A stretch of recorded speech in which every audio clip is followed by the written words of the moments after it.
Hey, what's up, everybody? Welcome to another podcast of Everything and Anything. And I'm your host, Russell. And we have a great guest coming up for you right now. And it's Laurence Cruz. And how are you, Laurence Cruz? I'm good, Russell. How are you? I'm doing fine. I Yeah, know. Great. Thank you for being a guest on this podcast. of course. Yeah, it's been Thank a you while for. since we've like seen each other, so I was happy to swing on by. I know exactly. And I always want more guests to be on this podcast. I want to promote people, that are doing great things. And Lawrence is doing amazing things. We used to work together. He does everything, from engineering to And anything. dancing. Yeah, and anything basically. From dancing to singing to DJing to photography. Yeah, just tell us a little bit about yourself. Yeah, I mean, that's not a lie. I do all that stuff, but I sort of stopped on some of that stuff. Mhm. I sort of put a hold on the dancing and the singing stuff for a bit, but I definitely, if whenever there's a party or if there's karaoke, I'm always game. So.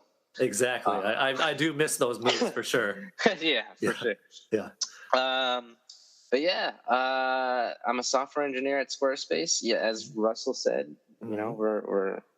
we used to work together at Squarespace. I'm still at Squarespace as a software engineer, and I'm from New York City. Squarespace is based in New York City, so I've been here for a bit, and yeah, it's been a fun ride. And when I'm not, writing code, I'm trying to step up my game in terms of photography, and I'm really trying to get my my photography and my portfolio out there for people to see. It's something I really enjoy, and it sort of complements with Squarespace because I could basically take all my photos and use Squarespace as like my online portfolio to showcase my stuff.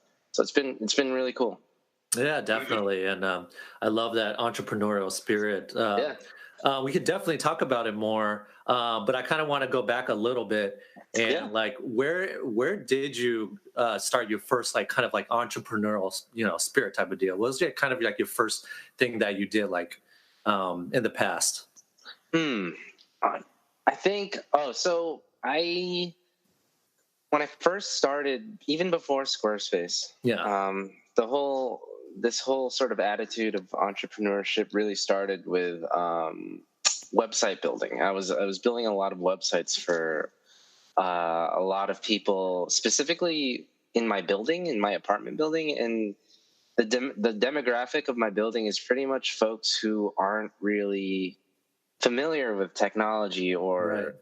or familiar with how websites are built. Like they're just like working class folks who are just trying to get their side business out there. Yeah. Um, so I really tried to promote myself as someone who could showcase, someone who's really working hard out there on whatever it is they were doing. For example, I built some websites for like a moving company. There's a guy that worked at my building who it's called Pat's Moving and Storage. Yeah. Like a amazing guy, and it's not really his role to know how to make a website or to know like how to Right. sort of all the technological idiosyncrasies of making websites. He doesn't really have Right. time for that, so he Right. hired me to do that stuff. And I really tried to promote myself as like a website builder. I could get your business out there, and that was really fun. There were times of stress, especially specifically when you work with folks who aren't super familiar with stuff. Right. They'll ask a lot of questions, like which are in our eyes simple Right. questions, but for them, they're amazed when they see a photo of them on a website. Like Yeah. like these days, that's such a small thing to a lot of people, but for a lot of folks out there who aren't so familiar with website building, like it really is a huge win for them when they're able to see their picture online, and it makes them feel good. And so that's sort of like why I like doing that stuff. Oh, that's great. When was that? It was like 10 years ago? That's when you first started, or? I would say about 5 or 6 years ago. Yeah. Nice. I was doing it a lot as soon as I graduated from college. Mm-hmm. Ironically, I wasn't using Squarespace. I was actually using like WordPress or building it from scratch. Yeah. And so I found out about Squarespace much later, and eventually got hired there as a customer service rep. And then so everything sort of wrote itself out after that. Oh, that's crazy. That's cool. That's like, yeah, just like, yeah, some people are not very familiar with it. So like anytime, like you said, a picture pops up, that's them. They're all like super excited. I'm always excited to see like, that. it's kind of surreal. Like I even recently, I'm still sort of doing that, where I'm still sort of making websites for folks in my building. Just recently, I showed them a web page that I made, and it was like a picture of them on the page, and their whole face lit up. Like it was just like, we take those things for granted, like of how meaningful like these sort of little things that are. Like his whole face lit up, and he thought that was like such an amazing thing, and there's a level of like, I don't know, victory and like hope for that person when they're able to see something come to a reality, right? Even if it's as small as having a picture and like a small body of text on a web page about them. It shows them that their business is it's a real thing. Right, exactly. And then it gives them kind of like a voice on the internet as well. Exactly. Like, hey, I'm here on the internet, you can actually find me, type of deal, Yeah, for sure. Oh, cool. And then, so you said you were building websites. Was there anything else that you did as well before the photography? That was mainly it. Mm-hmm. It was really just the website building. Yeah. I did like try to sort of showcase I tried to get like last summer I tried to get back into dancing and making my own choreography. I think you were around when I was sort of like discussing this stuff. Yeah, I think so. Yeah. I basically wanted to get back into choreography and rent out a studio, make a website with just videos of me dancing, and then eventually make some sort of like a video project with a bunch of my friends, and we're all doing like a piece that I would choreograph.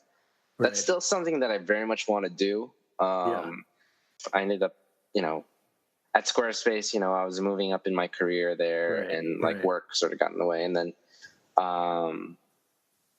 then like with the photography stuff, like that's something that I really enjoyed doing. It's not that I didn't enjoy dancing. Right.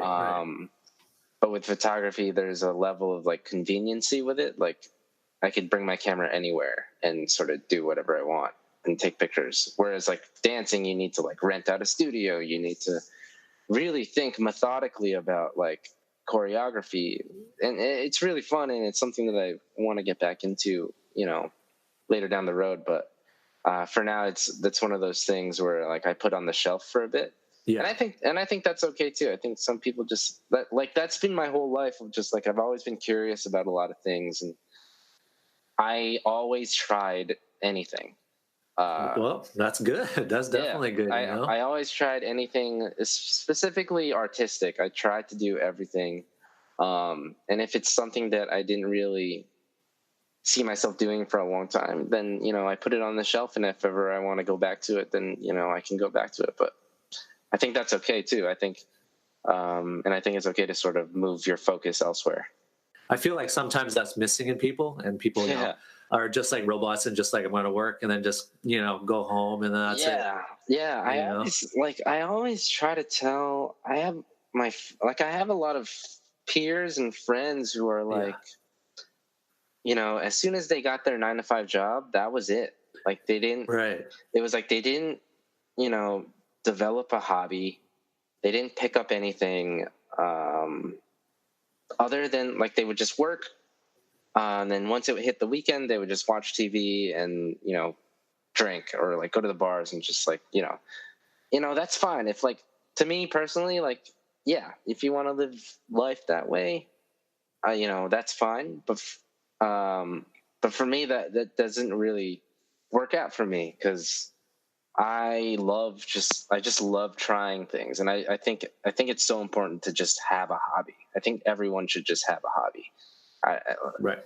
I'll go as far as to say like life is sort of like useless if like you don't develop any sort of like thing that you just want to do for fun. Right.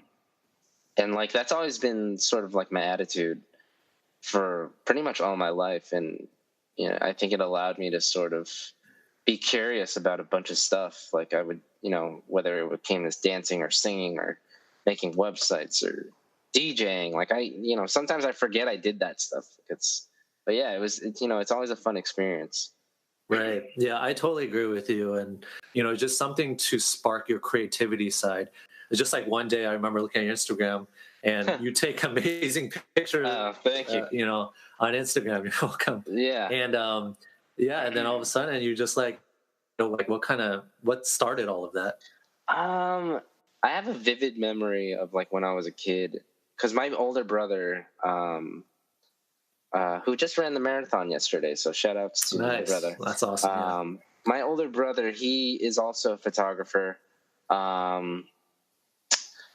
And I remember he was in college when I was around like 11 years old. And I remember him, carrying the camera, and then he let me try it. And I always liked the idea of just like capturing stuff. I was just taking like very simple photos. Like I think I was at the mall. You know how every mall has like a fountain and that you throw coins in. Like I was trying to take cool pictures of like the water, flowing, and like I that was really cool to me. I loved how it looked, and I didn't think anything of it. So I remember, as far as I can remember, I've always had a interest or a curiosity with photography. Right. But yeah, I didn't really get into it until there was I think it was the summer of 2016. I got really into hiking. Like I loved hiking. Yeah. And like I grew up in the city, so like that's just a thing that I never did ever in my life. In fact, like I remember camping when I was like, I don't know, 13, and I just hated it because of there was like whether it was bugs or just there was just not. I was so distant from everything that the city offered. But yeah, the summer of 2016, I like got so into hiking, and I tried to do it every weekend. And my thing was I just wanted to take really cool pictures of the trails that I was hiking and basically just show off to my friends to be like, like, look where I am. Right. Right. But which we were all jealous, by the way. Yeah. That was my goal. Yeah, exactly. Yeah, I just wanted to make everyone like feel bad. Yeah. Just kidding. But no, I loved. There was something about, because I did it during the summer and into the fall, and obviously when you see trees, like the foliage and like the leaves changing, everything, it's like it's cliche, but like it's really cool to look at. Like it's a very aesthetically pleasing thing to look at when it comes to like the leaves changing and like all the leaves on the floor and just like silence, and you're just completely away from the city, and there's a level of isolation that really appealed to me. Right. And I've always been someone who tried to put like memories in like a metaphorical like pocket, and one way to do that was through pictures. Um, and so I would, I didn't really have a professional DSLR, so I just used my phone to take, it wasn't just like a selfie, or it wasn't just like a really quick photo. Like I used the phone to actually take like, you know, I tried to take really good pictures with a phone. So I Right. started off trying to be like a photographer with just my iPhone. And I remember just posting one picture up on Instagram of a trail. It's called Mount Tammany. Yeah. It's in Pennsylvania.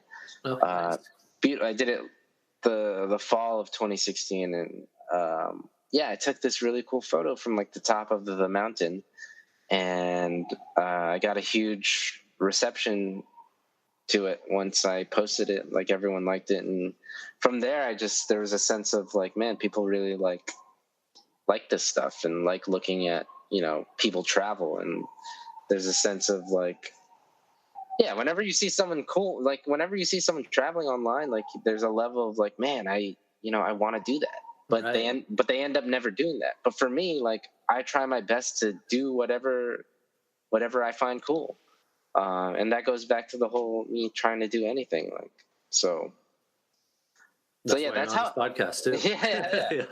So Yeah. that's how it really started. It really started with the hiking stuff, and then I eventually got my first DSLR that same year, and started taking more photos, and then I ended up taking more portrait photography. I was just like asking people around work if they just wanted a headshot, Right. and I was really learning how to edit on Lightroom during that time too. All this, I was just research and just ask other photographers, how do I do this? Like, I would read some stuff online about how to take really good portrait photos, and everything sort of took off from there. And from then on, I try to bring my camera everywhere I go for the most part. That's Um, very cool. yeah, like I said, it's a very convenient but very expensive hobby. Right. Right. Yeah. When did it start being like a little bit more professional, when you started creating the website? Like when did that all happen?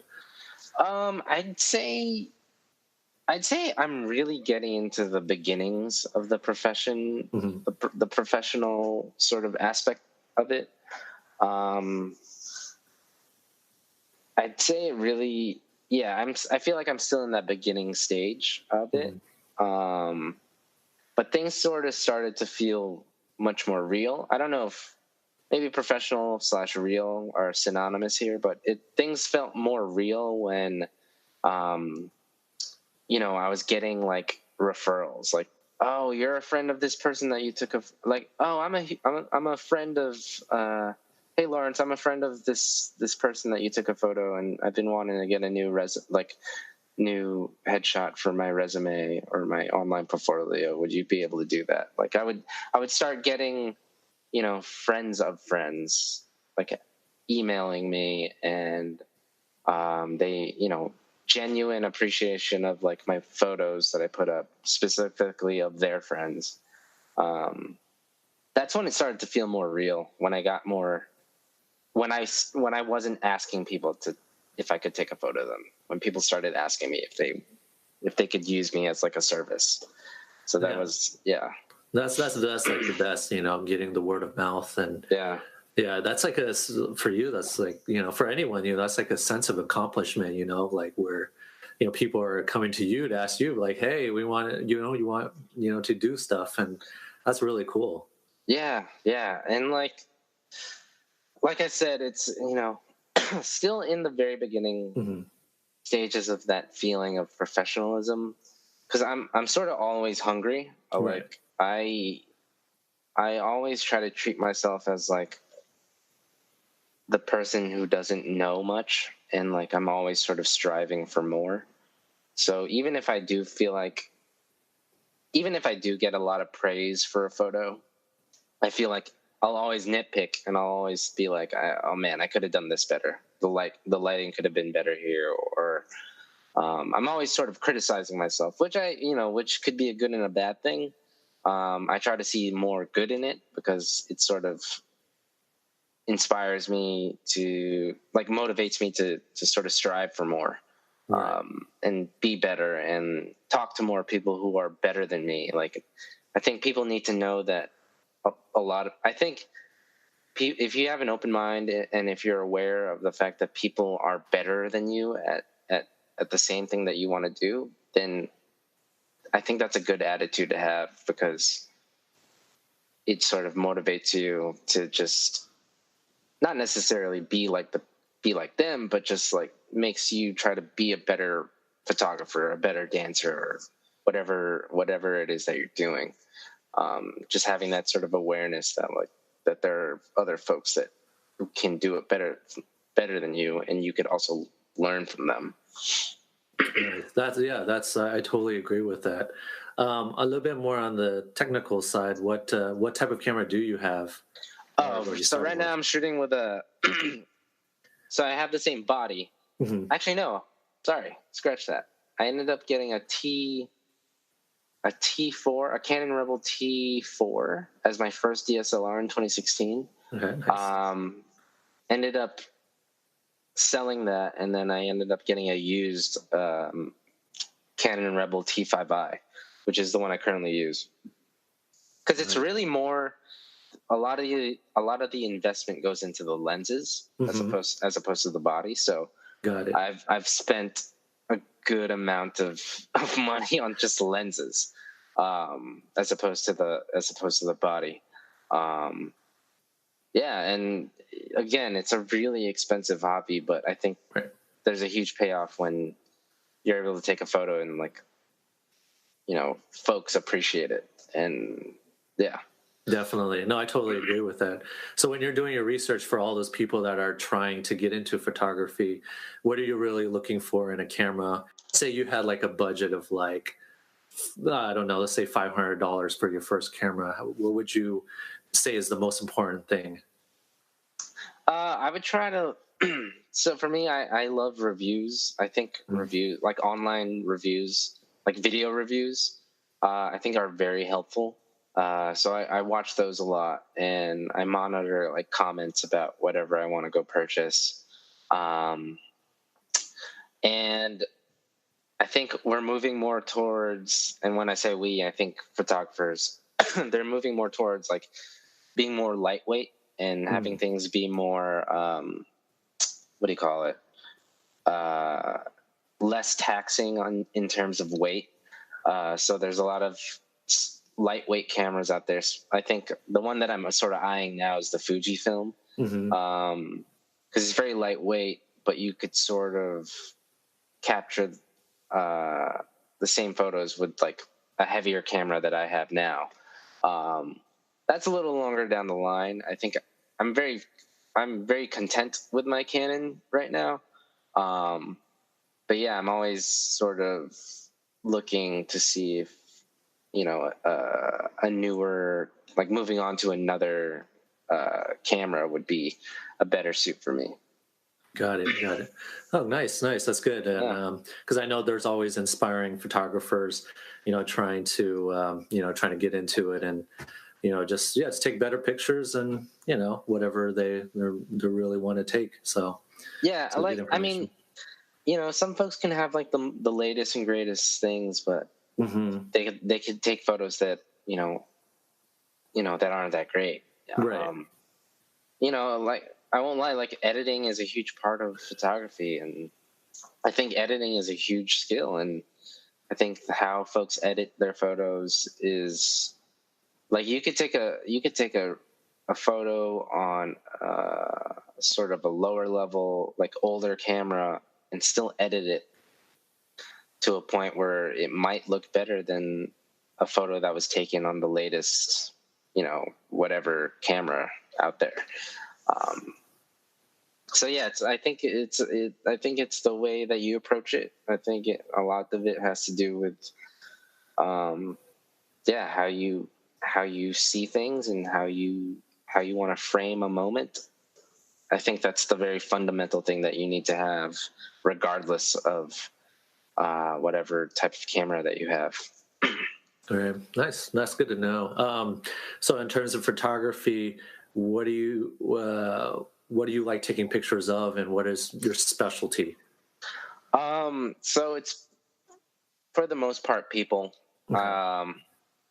Like portrait photography is sort of my expertise. I love also taking like street photography, landscapes, whether it's like on a hike or just like walking around the city, or people walking, or like cabs driving by, like or taking pictures of like buildings. I love taking pictures of buildings. Actually, that's actually a recent sort of interest of mine. It's crazy because like we spend a lot of time like looking straight or looking down. Like we never really look up. Right. And like I think one day I just looked up I felt like I hadn't looked up for a long time. Yeah. And it's amazing to see like the architecture of New York, and it's really cool to look at. And so yeah, I like taking pictures of that stuff. I would say portrait photography is definitely my expertise, and sort of the thing that people seek me for. Yeah. My attitude when it comes to taking pictures of people is that I specifically like working with folks who aren't necessarily models. Like these are just regular folks. Right. Like I don't try to fix them. I don't try to like tell them to pose in a certain way. I don't, tell them to like put more makeup on or wear this or wear that. Like I sometimes like I get the best photos when it's a very impromptu. Hey, do you want a picture of yourself today? And he or she might feel good about him or herself, and will be like, yeah, I would love to take a photo. And it's just them in like their regular day-to-day, wardrobe, and like there's a sense of like humanness and reality when you can take a photo like that. Right. I like that. I like seeing photos like that. So that's really cool that you're doing that. Yeah, for sure. Oh, that's cool. So if you want to get a photography and you're in the New York area, and once you get more famous, you're going to be flying everywhere to take pictures. But right now it's just the New York area. So if anyone wants to, get pictures, portraits, definitely go to Laurence, because I trust him. I trust him to, take care of you, type of deal. So yeah. Just being born and raised in New York. I thought it would be kind of interesting to kind of get the viewpoint of someone that is actually born and raised in New York, and how they see other states when they visit. Because when I was, I was born in Oregon. When I moved to New York, my viewpoint was different, coming from Oregon. So I kind of wanted to know a little bit, like, how you were born and raised here, and then when you when you first visited a different state, like, how did you see it differently than me? So so just a little bit more about like how you're born and raised in New York. Yeah. First of all, Oregon's awesome. Well, I've only really been to Portland, but Yeah. Portland's cool. Yeah. Love the Pacific Northwest. It's really cool out there. But in terms of being born and raised here, I love the fact that I was born and raised here. I think I tell this to a lot of people. Like, I think it definitely exposed me to just so many things at a very young age. I just remember taking the subway when I was like 8 or 9 years old, like by myself, like learning how to commute to school. Yeah. And yeah, there's just a level of exposure and just diversity that you see in this city. And yeah, it's definitely been it's been like New York will always mean like everything to me, because Right. the way that I am now and the way that I look at life and the way that I sort of approach people, and I sort of wear New York as like my lens. And what I mean by that is like I try to have like very simple fundamental things, like keep an open mind, try everything, and just like, you know, be nice to people, but also be aggressive when you can. Right. I think those are really three things that I sort of three takeaways that I have from like growing up here. It also allowed like my friend groups, they came from different, different parts of the city. Like their parents, immigrated from, different parts of the world. So I ended up having like a friend group that was very diverse and just like, and like you see a lot of common denominators between all the cultures that are within my friend group. And it's just a really cool thing. I think New York City just allowed me to sort of have that experience. From my experience, from Oregon is not as diverse as New York. It's much smaller. Especially Portland. It's like, I don't know. I remember the last time just Portland itself is around 500,000 people. Really? If you do the entire metropolitan area is around 1 million or so, but still it's very small. And, growing up, there wasn't as many cultures to be around. So, like my lens is different. So when I moved to New York City, it kind of opened my eyes. And I lived in LA as well. So, being in larger cities, just you get to be in the cultures more. You get to meet more diverse people coming from all different backgrounds, and I just love that part. Yeah, I had no idea you lived in LA. What part of LA? Yeah, Koreatown.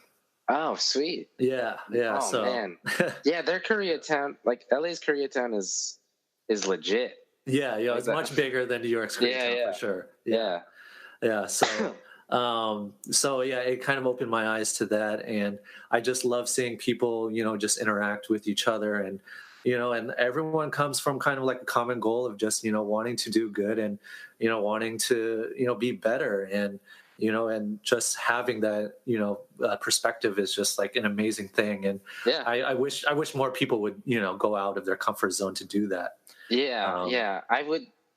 If I could explain my whole life, I feel like most of my life has sort of been the minority. I was always really the minority. Even within a group of minorities, I was the minority. Yeah. Like it's like I've always been the one that sort of didn't fit in. Because I grew up in East Harlem. Like my childhood was all in East Harlem, and most of my friends were either Black or Puerto Rican. And then when I went to elementary school, I ended up going to elementary school on the Upper East Side. And that was a completely different culture shock because, a lot of the demographic of my elementary school was just white. And so it was just, I feel like I always sort of was never I never really had like I was always the minority. Like I was never in a group that, like if you were to sort of like step outside, you could easily sort of point me out. Right. But I think that was a good thing. I love that happened to me because it's not like I dwelled on that. Like wherever I went, like I ended up becoming friends with those folks. And so I think specifically when you're a little kid, like that stuff that you're not really thinking about. You're really just thinking about, oh man, what games does this guy have? Like, or like, what can we play? Like, you're not really seeing that. And I think there's a level of, I think as you get older, you should sort of still maintain that mentality of like, there's always like a sort of common denominator between different people. Right. Exactly. I agree. So what was the first state you visited that you can remember outside of New York, and how did just how did it feel when you're outside of because New York is like basically totally different than most of the United States itself. I think when I was a kid, I went to Bergenfield, New Jersey, Mm-hmm.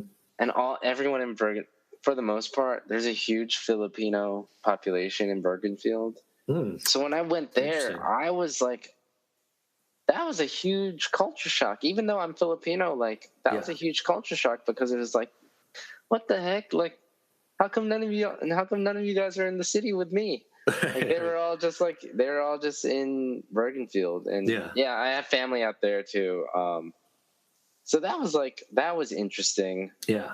And then I'm trying to think about like, where did I really feel a sense of like, for the most part, whenever I go out west, like like Washington or Oregon, like there's this level of kindness that I wish was here. Like I would go on hikes out there, and everyone would say like, "Hey, how are you? Good morning." Right. Like all these fundamental, simple things that are kind of nice to hear. Right. But like in New York, that's just, if you say good morning to someone, then you're automatically like a crazy person for some reason. Right. Like I wish there was that same level of like kindness and like etiquette, I guess. Gotcha. That was like, so that's something that I always sort of like resonates with me whenever I go out, like to the Pacific Northwest. For me, I think because of the Pacific Northwest and just the West Coast in general, it's more of a kind of a slower lifestyle. Yeah. So, they're just, kind of just taking their time and, doing things. In New York, on the other hand, is like, we got to do this, got to do that.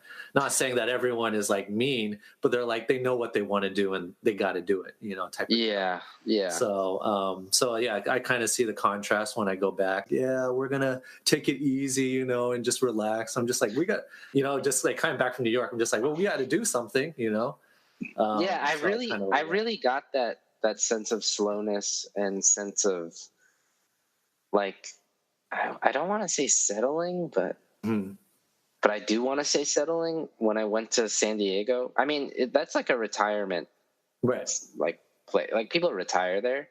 Yeah. So I guess that's why I got that sense. But I remember going with a friend to like a taco spot in San Diego and just like talking to a few locals.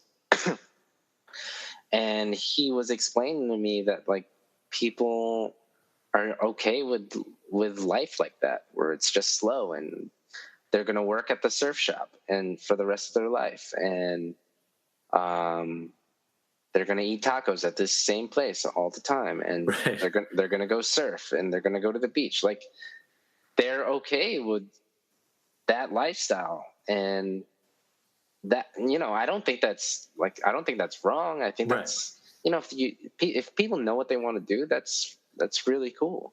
Yeah.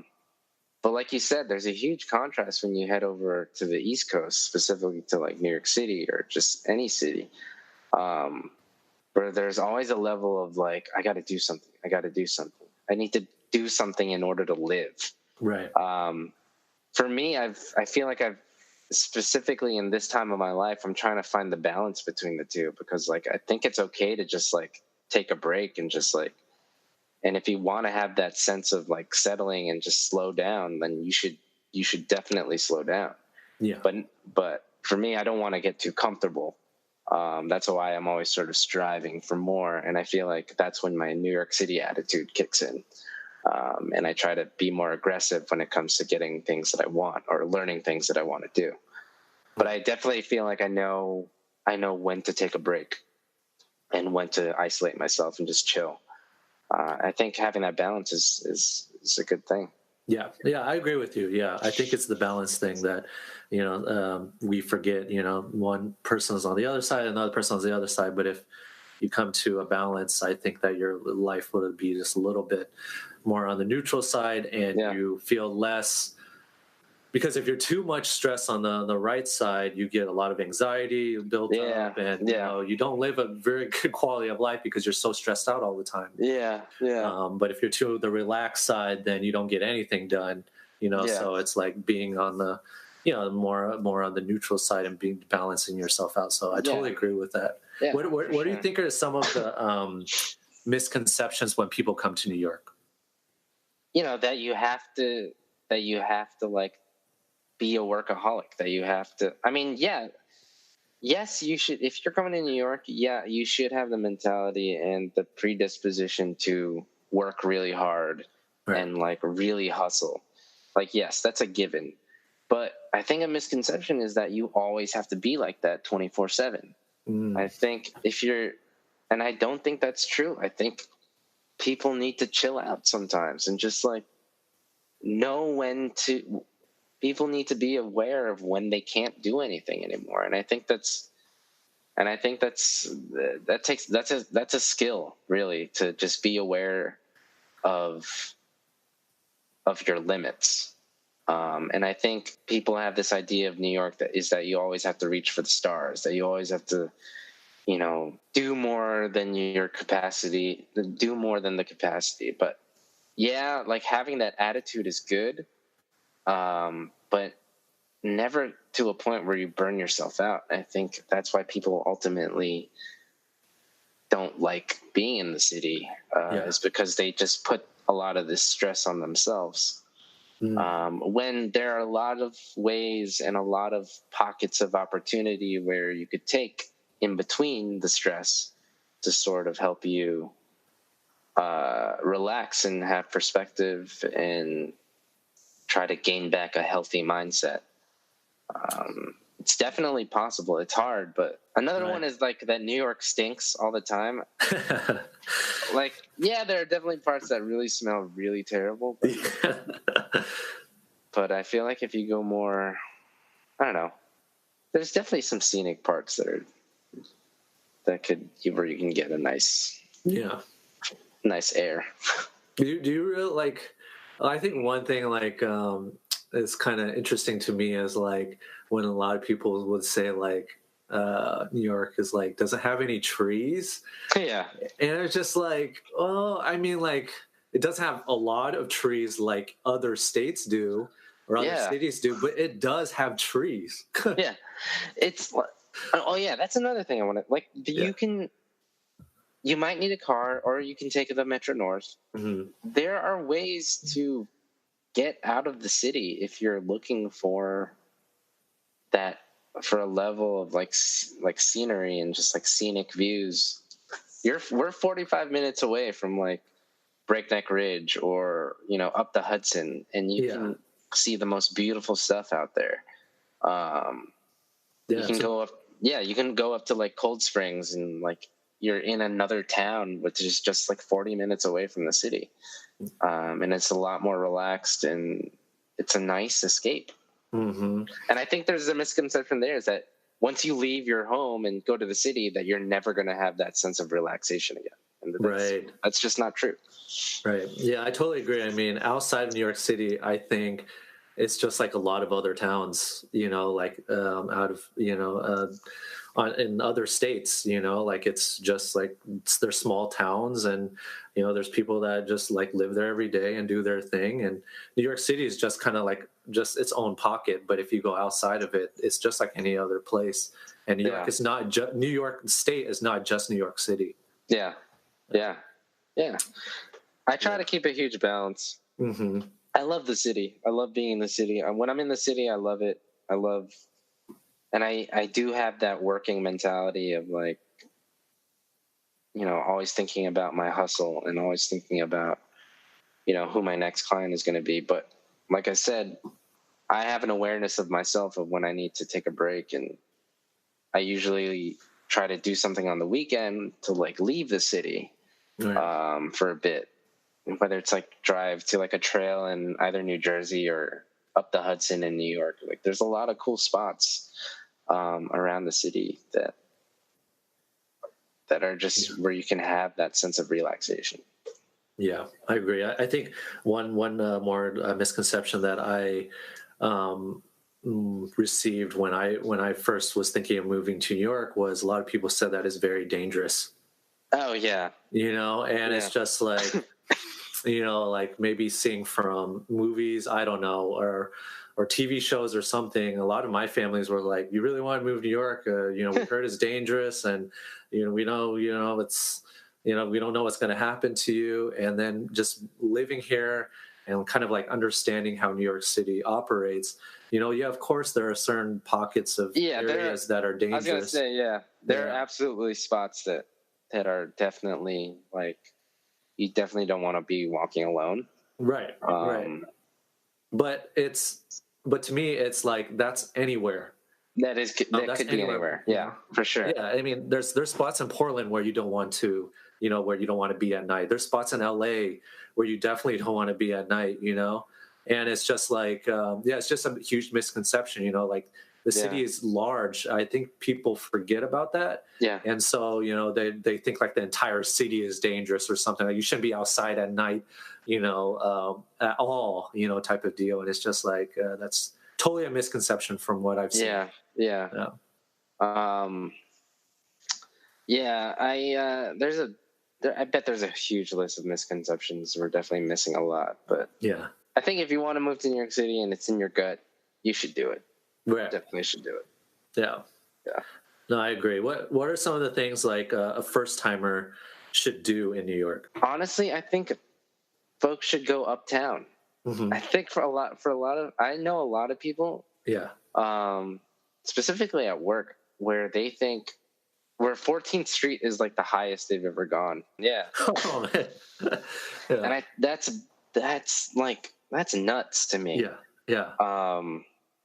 Yeah, I would say like go.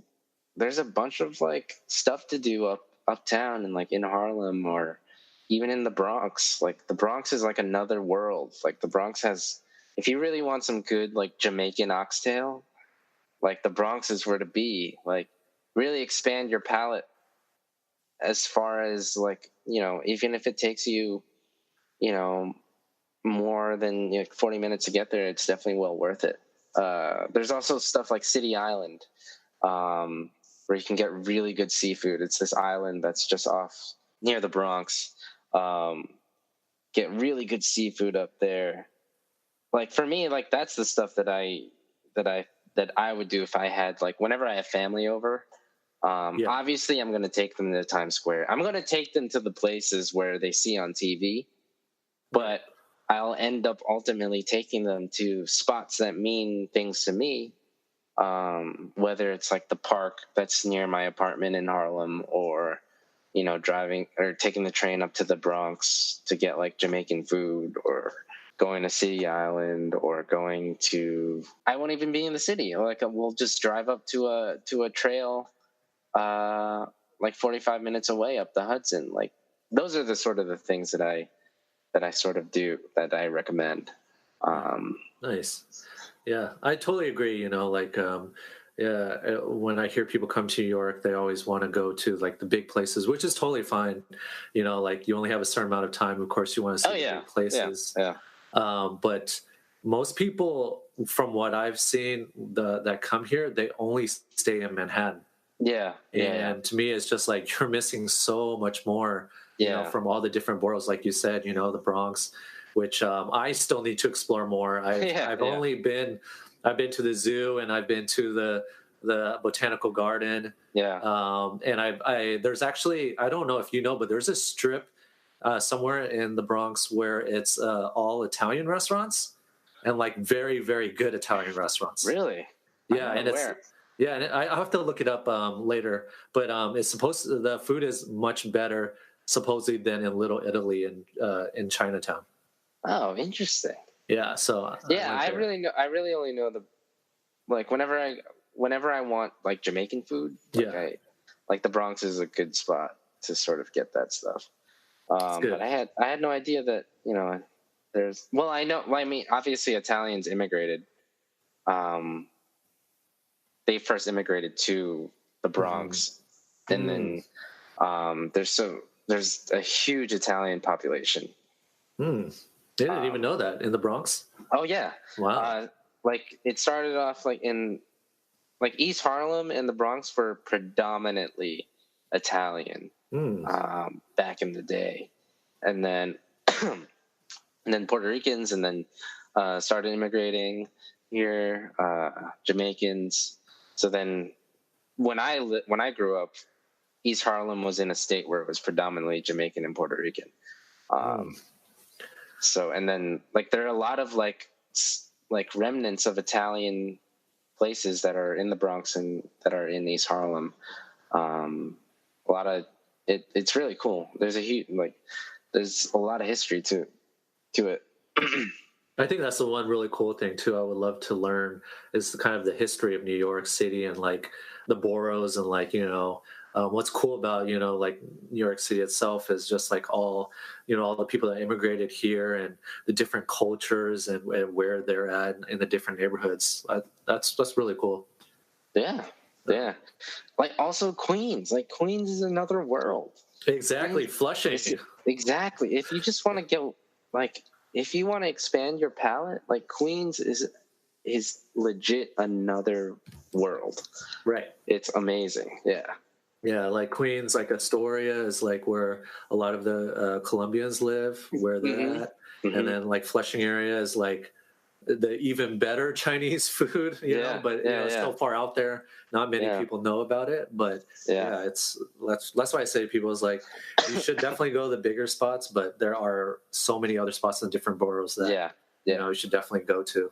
Russell, we have to go to the Jollibee that just opened up in Port Authority. No way. There's a Jollibee in Port Authority? Yeah, it just opened up last week, so we have to go. Yes. We need to eat that. Oh, I've eaten Jollibee before. Oh yeah. Because there are some in Southern California, so I've eaten there. Yeah, I love it. I love that place. This is the first time New Yorkers are going to get exposure to probably the best fried chicken that you're ever going to have. And that's a bold statement, but that is very bold because there's a lot of good fried chicken. But I do love Jollibees for sure. I love the spaghetti. The spaghetti with the banana ketchup. Yes. Like Filipinos, we're so weird. We love ketchup. Yeah, we love the spaghetti with the banana ketchup, with the hot dogs. Yeah, and then fried chicken, and then of course a side of rice with your spaghetti. I love it. I think it's a good combination. I mean, I eat that stuff up. Yeah, I love it too. Yeah, I just think it's going to be cool to see the rest of New York City, Midtown New York City, get exposure to that. Oh yeah, when did it open? I think last Monday. Wow, so it's very new. I didn't know. Wow, that's crazy. Yeah, but we definitely got to go, man. For sure. Like I said, I love Jollibee, so I haven't been to Jollibee's for like I would say 8 years now. So it's been a while. Yeah. Damn. I know, crazy. Yeah, cool. Okay, thank you for showing us kind of the viewpoint of New York. I'm always interested to hear people's different viewpoints, and to be honest, and it's kind of funny though, is like most people I meet, they're not from New York. So yeah. I mean, it's not like it's a rarity that I find someone that's from New York, but it's just like it's not as common as you think. You know, they're born and raised in New York. Well, I mean, I guess my question for you, it's what are the ways these days for like, I can only imagine like if you are not from New York City and you just move here, you're obviously gonna try to find ways to, whether it be at work or a class of some sort, to like find friends. Yeah. And a lot of those friends will most likely also not be from New York. Right. So it's kind of hard. I feel like there's a very low percentage chance of you to find someone from New York City at these places where people who aren't from New York City are trying to network and meet. Right. Right. Especially like when I first came to New York, I went to a lot of meetups. Yeah. And obviously you're not going to meet a lot of New York City Right, exactly. Yeah. It's just kind of funny in that sense, because when you go to different states, be like, oh yeah, I live here, or yeah, I'm here. Most people in Portland, you meet from Portland, they're from Portland. Besides all the Portlandia people now that people from California are moving because they saw the show. Um, but yeah, otherwise, yeah, it's just like it's very interesting when you move to New York. It's like a lot of people you meet, they're not actually from New York. They came here, like 5 years ago or 4 years ago, type of deal. Yeah, and I feel like for me, if I were to move to another city, I guess my way of meeting people would be to like join a sports league or something like a basketball Right. intramural league. Yeah. I feel like that would be my sort of bridge to just start meeting folks. Yeah. But yeah, I'm always interested on how people meet people when they move here, Yeah. and usually it's work. They just Yeah. end up becoming really good friends with their coworkers, Right. which I have my opinions on, but You have your opinions. Like you shouldn't be friends with people at work. oh no, because you and I are. But like, I think Uh-oh. you should absolutely. I Yeah. don't think that they should be your only friend group. I agree. I totally agree on that. That they shouldn't be your only friends. Yes. Yeah, but yeah, we could talk. We could talk hours and hours about that stuff. Yeah, that's sort More of than like, welcome to come on to the next podcast and talk about that. Cool. Well, thank you so much. For like I said, for telling us about New York and your perspective, and about getting in photography and entrepreneurship, and that was really cool as well. And it's just amazing to see people do things outside of work. Even though I think everybody should do it, I feel like not as many people should do it as or as common. So, I wanted to bring you on board because I wanted to showcase people, that are listening, that you can, have these hobbies, you can have these other experiences and creativity moments and all of that as well. So thank you for coming on to the podcast. absolutely, yeah. Thank you, man, for inviting me. This is awesome. Definitely. So we're going to end it with a would you rather. So I thought it'd be kind of cool, just to shake it up a little bit to end that. So yeah, so I have a few questions lined up. So you'll be prepared for this. Let's go. All right. First one, would you rather go into the past and meet your ancestors or go into the future and meet your great-great-grandchildren? Meet my ancestors. And why is that? I'm a huge advocate of just knowing your roots and like knowing where you came from, and a lot of that stuff means a lot to me. Specifically, like I'll ask my parents about like how they grew up and stories about them. So all the past memories mean a lot to me. It's nice knowing how things came to be. I agree. I totally agree. I would also choose that as well. Meet my ancestors too. I have a lot of questions for them. Yeah. Okay, second one. Would you rather have a rewind button or a pause button on your life? Pause button. Why is that? I think this goes back to the discussion that we had earlier, that I think we should know when to take a break. Right. When to, that it's okay to just be still. Right. So yeah, I would go with pause button. You have an amazing life right now. Yeah.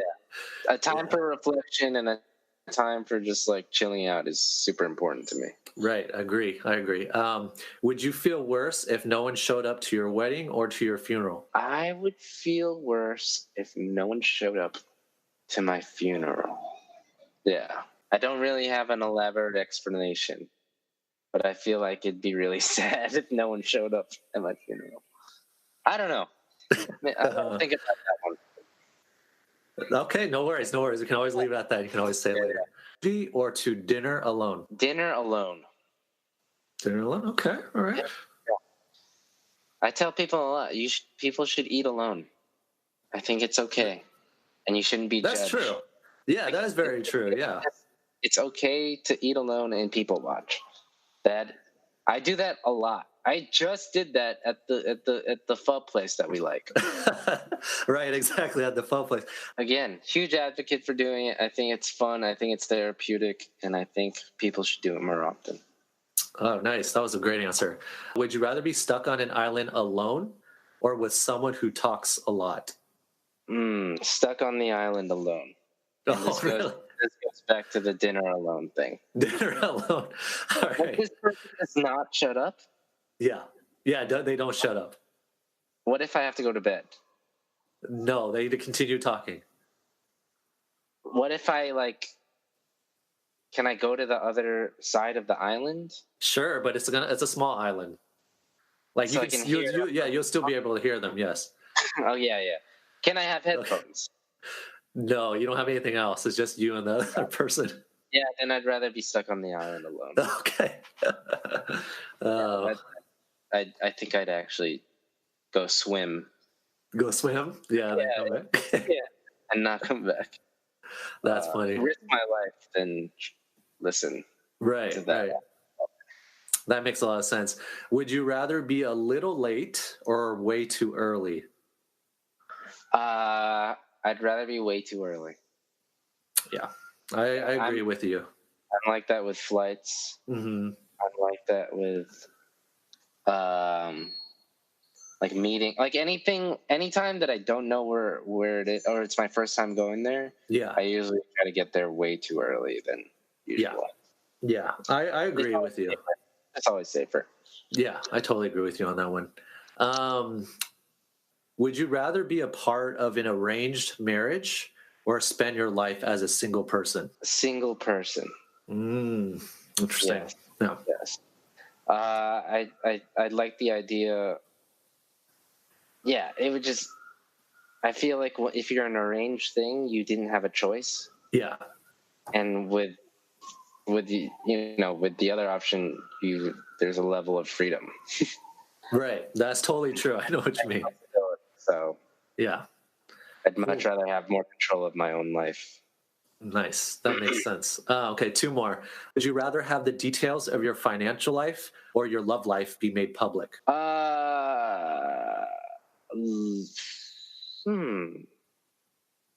Let's see here. That's a hard one, huh? Yeah. I would say my financial life. You're just going to see a bunch of student loan bills. Right. So I'd rather have that go public. Yeah, same here. I'd be like, hey, you want to see my student loans? You're going to pay it off? Okay, cool. Yeah. I would like people to see the amount of pain that is student debt is.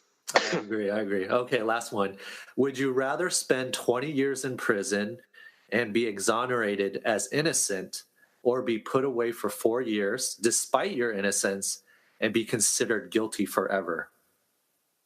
Man, that is a loaded question. Yeah, so basically spend 20 years, but you're going to be innocent, or 4 years, but you're going to be considered guilty forever. I'm considered guilty forever when I'm let out of prison. Yes. But despite you're still innocent, though. That's what says you're still innocent. But people will forever say you're guilty. And do the 20 years of innocence stuck in prison. Yeah. I'm going to go with the having people thinking I'm guilty. Wow, interesting. Okay. Because it's 4 years, right? 4 years, and I think there's a level of worth in terms of trying to change people's mind about me. I would spend the better part, like the rest of my life, just trying to convince. I don't know. This is tough.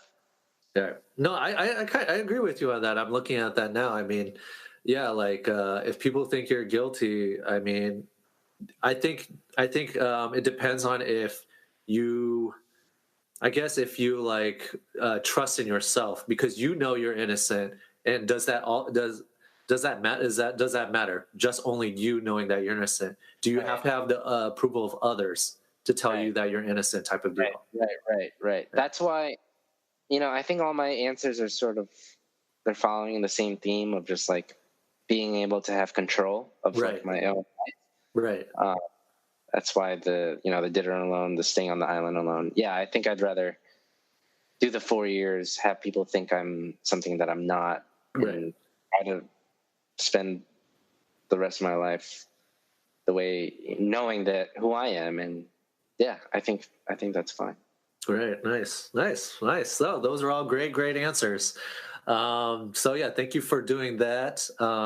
We're going to leave a small section for you to kind of say whatever you want to say. You can say whatever, and also leave your, social media accounts and your websites as well. I'll also link it in the blog post as well. So I'll have all those links. And then whenever we post on YouTube as well, have all the links too. But whatever you want to say. Yeah. So I have my online portfolio at laurencecruz.photos. So please visit, take a look at my stuff. It's okay if you don't like any of it. I'd like to know that I tried. Yeah. But yeah, feel free to go visit there. Look at my portfolio. Contact me if you want to do a shoot. I'm pretty flexible with booking photo shoots. And yeah, and also go vote tomorrow. Oh, yes, very important. Yeah. So, go vote. Super important. I think specifically in these times, like voting is, you're going to make a huge impact. My Instagrams. I forget. I have the Instagrams, which is also on my website. But you can follow me at laurencecruz.photos. Great. You could sort of, that's at laurencecruz.photos.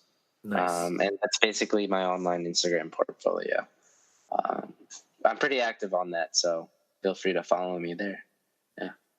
Great. Thank you again. Thank you so much for joining the podcast. It was a pleasure having you. Yeah, thank you, Russell. And we got to go eat at Jollibee soon. Exactly. Exactly. All right. Well, this is signing out on the podcast. See you all later. All right.